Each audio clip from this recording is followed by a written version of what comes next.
Edunitas, being successful is easy. Universitas IFET. Assalamualaikum warahmatullahi wabarakatuh.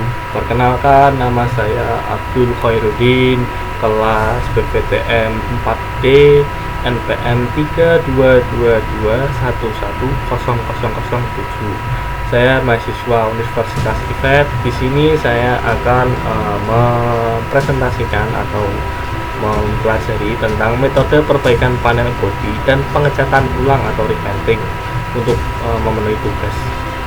Untuk yang pertama, kita akan menjelaskan tentang metode perbaikan bodi. Bodi panel kendaraan terbuat dari bahan yang bermacam-macam. Ada yang terbuat dari plastik, aluminium, dan kebanyakan dari besi. Selama reparasi panel, karakteristik dari garis panel dan tegangan harus diperhitungkan untuk mencapai bentuk yang diinginkan. Untuk itu, kita harus tahu karakteristik bahan tersebut, terutama dari lembaran metal atau sheet metal yang dipakai untuk panel bodi kendaraan sebelum memperbaikinya. Di samping itu pula, kerusakan pada panel bodi tersebut juga terjadi karena bermacam-macam penyebabnya, misal karena tabrakan yang keras, keropos, tertimpa pohon, dan lain-lain. Oleh karena itu, kamu memerlukan metode perbaikan pada panel bodi kendaraan tersebut. Yang pertama yaitu perubahan terjadinya bentuk. Perubahan bentuk itu dibagi menjadi dua. Yang pertama itu plastis dan elastis. Perhatikan apa yang terjadi bila lembaran metal dibengkokkan. Bila lembaran metal yang rata dibengkokkan, nih seperti gambar A yang ini ya, maka akan kembali ke bentuk aslinya segera setelah dibebaskan. Nih, jadi setelah dibengkokkan itu dia segera kembali kalau untuk yang plastik, yang elastis. Kemudian untuk yang bentuk yang plastik, lembaran tadi dibengkokkan dengan tenaga yang lebih besar pada gambar B, maka lembaran metal tadi tidak akan kembali ke bentuk aslinya. Perubahan ini disebut plastis. Kalau yang plastik itu yang B ini, yang B, dia kalau dibengkokkan itu tidak akan kembali karena dia tidak elastis, itu namanya plastis. Selanjutnya, proses stamping atau pengepresan. Lembar panel dari metal dibentuk melalui perubahan plastis, artinya beban yang diberikan pada lembaran metal menyebabkan metal tersebut memuai atau mulur di atas batas elastisnya. Pada suatu insiden atau kecelakaan, entah besar atau kecil, biasanya lembaran metal yang sudah dibuat menjadi panel kendaraan akan mengalami perubahan statis. Oleh karena itu, untuk memperbaiki perlu suatu proses di mana panel akan dikembalikan ke dalam bentuk seperti semula tanpa menimbulkan kerusakan di bagian lain. Ditinjau dari memperbaikinya, maka perbaikan panel dibagi menjadi tiga, yaitu yang pertama yaitu metode dengan palu doli digunakan pada perbaikan panel yang masih dapat dijangkau dengan tangan, misalnya fender atau pintu-pintu itu bisa menggunakan doli.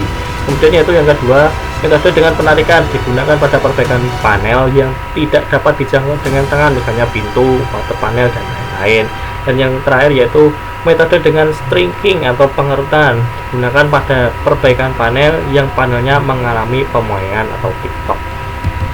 Selanjutnya, ditinjau dari kerusakan panelnya, maka perbaikan panel dapat dibagi menjadi dua. Yang pertama itu kerusakan ringan atau kecil, yaitu perbaikan panel yang dilakukan pada panel dengan tingkat kerusakan kurang dari 50% dan dapat diperbaiki. Yang kedua itu kerusakan berat atau besar, yaitu perbaikan panel yang dilakukan pada panel dengan tingkat kerusakan lebih dari 50% atau tidak dapat diperbaiki. Ditinjau dari material pembuat panel, maka perbaikan panel bodi dapat dibagi menjadi tiga. Yang pertama yaitu panel yang terbuat dari besi. Bahan ini keras dan tidak mudah retak sehingga tidak memerlukan perlakuan khusus. Dapat dilakukan perbaikan dengan metode palu doli, washer welder maupun pengarutan. Kelemahan bahan ini adalah mudah timbul karat sehingga selesai perbaikan perlu perlakuan anti karat. Panel yang terbuat dari aluminium, bahan ini lebih lembut dari baja sehingga akan mudah tergores. Pada saat perbaikan dianjurkan menggunakan palu kayu atau plastik. Bagian yang mengalami perubahan bentuk sangat tajam dan lebih mudah retak saat perbaikan, sehingga perbaikan yang paling efektif dengan dipanaskan dengan heater gun atau dianjurkan pada suhu 200 sampai 3000 derajat Celcius. Dan yang terakhir yaitu panel yang terbuat dari plastik. Bahan ini mempunyai daya tahan yang tinggi terhadap air, mudah dibentuk dan lunak. Saat perbaikan dianjurkan dipanaskan dan dipijit, tidak dianjurkan dengan washer dan pengeretan. Prosedur reparasi panel yaitu pada setiap perbaikan panel bodi kendaraan dengan menggunakan metode apa saja, lalu dari penarikan maupun pengeretan, selalu diawali dengan menentukan besaran kerusakan atau estimasinya dan diakhiri dengan pemberian bahan anti karat untuk bahan yang terbuat dari besi.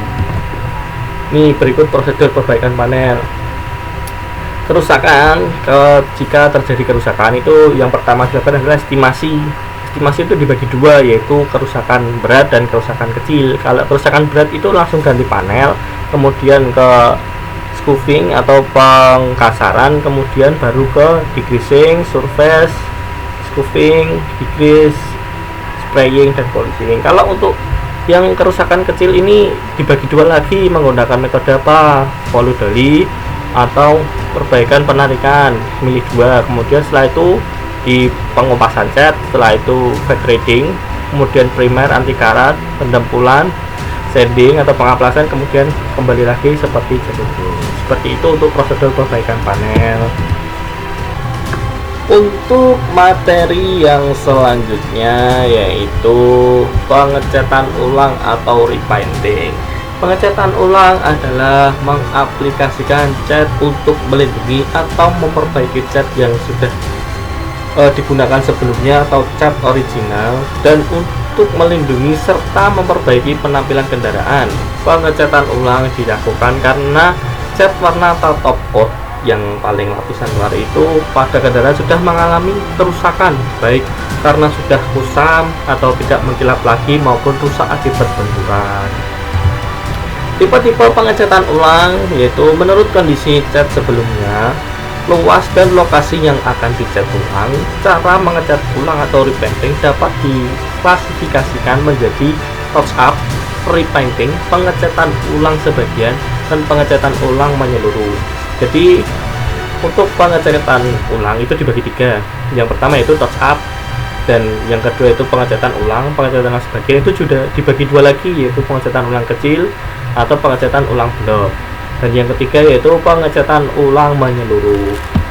Untuk penjelasannya yaitu touch up atau repainting. Yang pertama, touch up repainting dilakukan hanya untuk memperbaiki kerusakan cat atau cacat-cacat pengecatan pada top coat seperti running, seats, dents, scratch, dan lain sebagainya. Pengecatan ulang dapat dilakukan pengaplasan atau sanding dengan kuas dan poles tanpa menggunakan spray gun. Jadi itu hanya mungkin kerusakan kecil-kecil, jadi pengaplikasiannya menggunakan kuas dan tanpa menggunakan spray gun. Jadi di touch up bagian yang kecil-kecil saja seperti itu. Untuk yang selanjutnya pengecatan ulang sebagian itu kan tadi dibagi dua. Yang pertama pengecatan ulang kecil atau yang kedua yaitu pengecatan ulang blok. Untuk pengecatan ulang kecil itu dilakukan untuk memperbaiki kerusakan yang agak kecil, misalnya di daerah fender atau pintu. Hal yang perlu diperhatikan di sini adalah warna serta penampilan cat. Jangan sampai berbeda dengan cat originalnya. Nanti kalau terlihat berbeda kan kelihatan wagu. Terus yang kedua yaitu pengecatan ulang blok. Pengecatan ulang blok dilakukan untuk memperbaiki seluruh panel bodi kendaraan yang terbagi oleh perbandingan bidang seperti fender dan pintu. Pengecatan ulang biasanya dilakukan tanpa batas pinggiran atau shading kecuali untuk cat warna yang berbeda atau untuk cat warna metalik. Dan yang terakhir yaitu pengecatan ulang menyeluruh. Berbeda dengan tipe pengecatan sebelumnya, pengecatan ulang menyeluruh dilakukan pada seluruh bodi kendaraan. Jadi itu istilahnya kalau di bahasa Jawa ya gebyur lah. Jadi di cat itu satu full body, nggak ada yang terlewat sampai di mungkin di pintu-pintu seperti ini, mungkin di gebyur menyeluruh jadi namanya cat ulang. Untuk memilih tipe pengecatan ulang, yang pertama yaitu lokasi kerusakan. Apabila kerusakan terbatas pada tepi panel, maka spot repainting lebih tepat dipilih. Akan tetapi, panel memerlukan pengecatan ulang blok apabila ada 2 atau lebih topi panel yang mengalami kerusakan. Apabila kerusakan berada di tengah panel, maka diperlukan pengecatan ulang blok. Yang kedua yaitu area kerusakannya. Area kerusakan yang besar akan memerlukan pengecatan ulang blok, sedangkan area kerusakan kecil memerlukan pengecatan ulang kecil. Untuk struktur bodi, apabila batas panel ditentukan dengan jelas oleh garis, karakter atau protection molding, dan apabila kerusakan terbatas hanya pada satu sisi batas, maka panel hanya akan memerlukan pengecatan ulang kecil. Untuk warna cat, berbagai tipe cat tersedia dalam warna-warna solid, metalik, gelap, dan terang. Setiap warna tersebut memiliki tingkat kesulitan penanganan yang berbeda. Dengan tingkat kesulitan yang tinggi, maka area pengecatan ulang akan bertambah. Dan yang kelima yaitu kondisi cat lama. Apabila cat lama sudah kehilangan kilapnya oleh karena usang, atau apabila sebelumnya sudah dicat kembali sehingga menghasilkan perbedaan tekstur, maka panel akan memerlukan pengecatan ulang blok. Nih, jadi persiapan permukaan untuk perbaikan pengecatan ulang kecil itu dibagi menjadi 8 proses, yaitu yang pertama itu proses mengidentifikasi cat, kemudian menilai keluasan kerusakan, kemudian memperbaiki penyok pada permukaan metal, kemudian mengupas cat, kemudian itu factor reading, membersihkan dan menghilangkan grease, mengaplikasikan primer, dan yang terakhir proses pendentulan. Ini akan dijelaskan dalam slide berikutnya. Nah, bahan-bahan untuk pengecatan ulang kecil, bahan-bahannya yaitu yang pertama mungkin bahan untuk pengecatan ulang kecil itu yang pertama itu spot repainting. Pada dasarnya tidak berbeda dengan bahan untuk pengecatan awal. Berikut disajikan bahan-bahan yang perlu dipersiapkan untuk pengecatan ulang pada bodi kendaraan. Tipe material persiapan permukaan seperti diperlihatkan pada bagian di bawah ini. Pada umumnya material ini dikombinasikan dengan tipe dan kondisi metal dasar.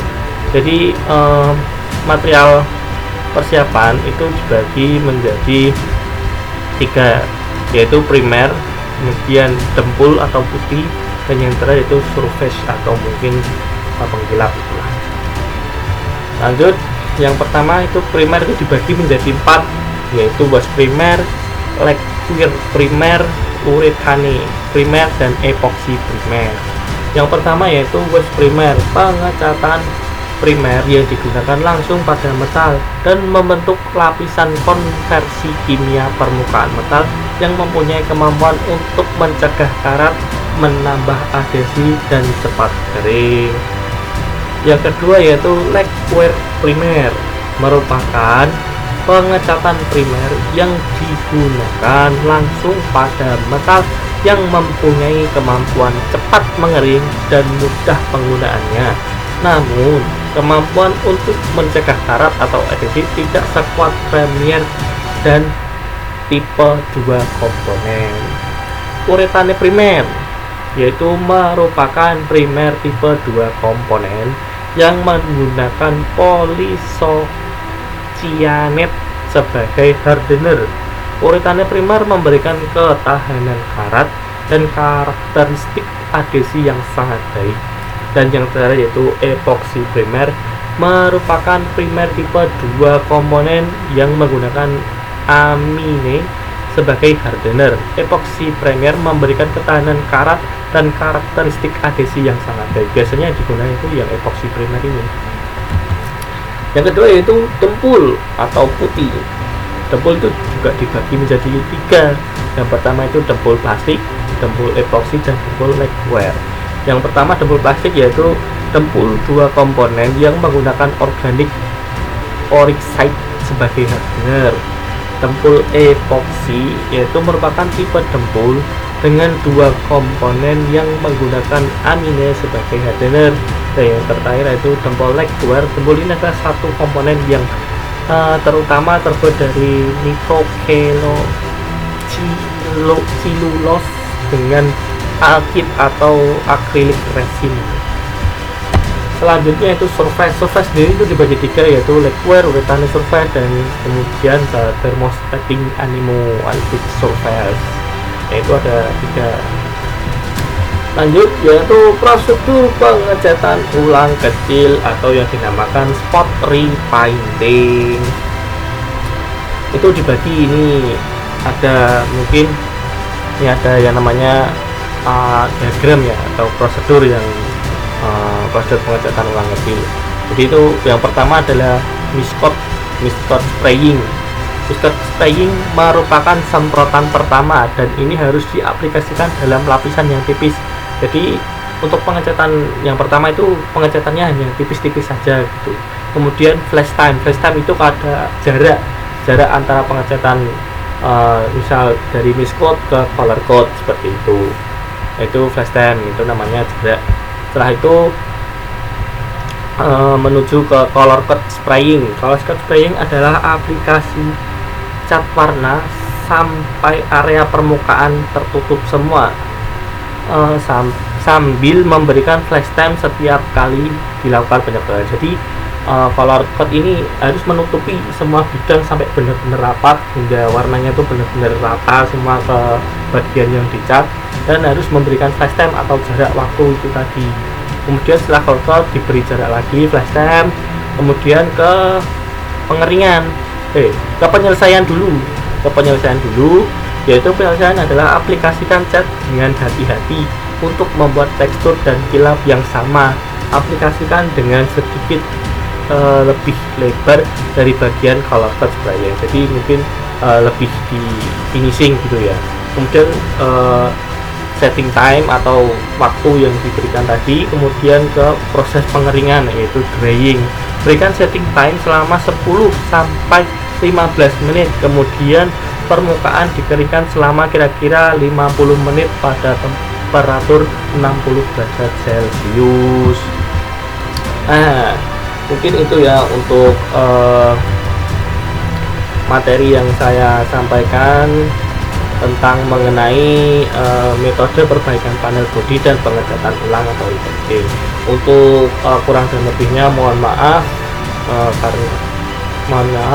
Wassalamualaikum warahmatullahi wabarakatuh. I'm an icon, man. And my girl about a 10. I should fuck her in the Benz.